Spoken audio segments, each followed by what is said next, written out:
Right, Jim, I notice you've got quite a variety of different lures here. I noticed one there is, I recognise that as a sidewinder. Yes. I sell tons of those in the shop. Absolutely, it seems to be the lure of the moment, or of the last couple of years, definitely. Rhubarb and custard, that colour? I recognise that colour. Yeah. Would you want to talk us through? Yeah, well, one of the things I do, I don't use a long trace for these. I tend to hop mine along the bottom, and I use a very simple rig.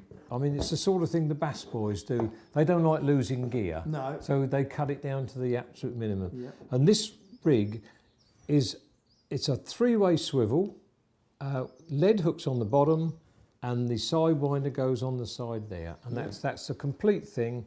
And I have about a 2 foot trace to the sidewinder. Just 2 foot. And what I do, I work it off the bottom just by lifting and down, and lifting and down. And I think it's when that goes down to the bottom, because this is weighted in the head. That's right, they've got their own little weight right when in you the let it nose go, there. it comes down like a distressed fish. Yeah. And that's generally when you get the fish, the cod take. As you lift again, you feel the weight, the cod already there.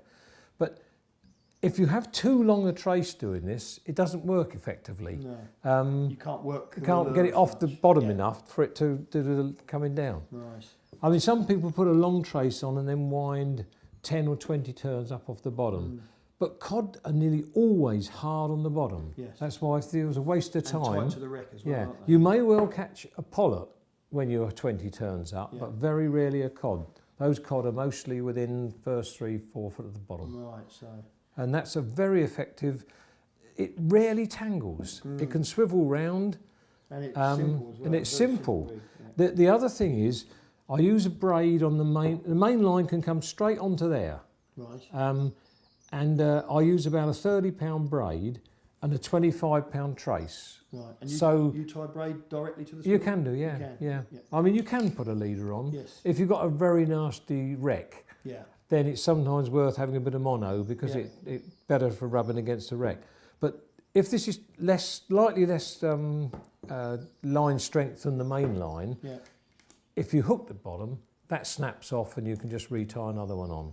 And you always use, would that be clear This is, no, it's fluorocarbon. A fluorocarbon, right. Yeah. And that's £25. Yeah, yeah. Right.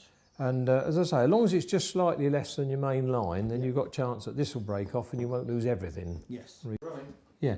Although I use these sidewinders for the cod, I must admit for pollock, I tend to prefer the older-fashioned redgills, like a sand eel. Yep. Now these aren't weighted, are they? No, they're not weighted, They're not and weighted, you use these on a much longer trace, and you work them up as far as 35 and 40 turns off the bottom. Right. Because the pollock can sit quite well up above the wreck. Yeah. But they are terrifically effective. So what sort of length trace would you normally? I'd probably use 3 or 4 metres. Really? So that's Yeah. quite a big difference, I mean, huge difference, yeah. You do need it longer. For some reason, that seems to work more effectively for the pollock. But the crucial thing is to wind it up far enough. When I said with the cod, I don't tend to get off the bottom. With the pollock, I've actually found them 35, 40 turns up. They obviously feed in a much higher plume from the wreck or the wreckage that they're feeding on. They obviously. And of course, anyone who's done pollocking knows you must have your clutch set so that when the first bite pulls, you don't do anything. You carry on winding, and the pollock will take it and start turning down, and your line will start going back down. I think it's one of the hardest things. It is to stop going whoosh. When you first go out and go pollock fishing, is not to strike and not to lift it, but just to let the fish have its head, if you like, and take line. Very important. But it's one of the hardest things, I think, initially, until you get into it. Yeah, and funny enough, some of the best lures for pollock are the dark red and the black. I think it creates a silhouette because they come from below, and I think the darker the colour creates a silhouette for them to chase. Well, I remember if it wasn't that many years ago that everything had to be black. Yeah, black was that's a right. really popular colour. Yeah.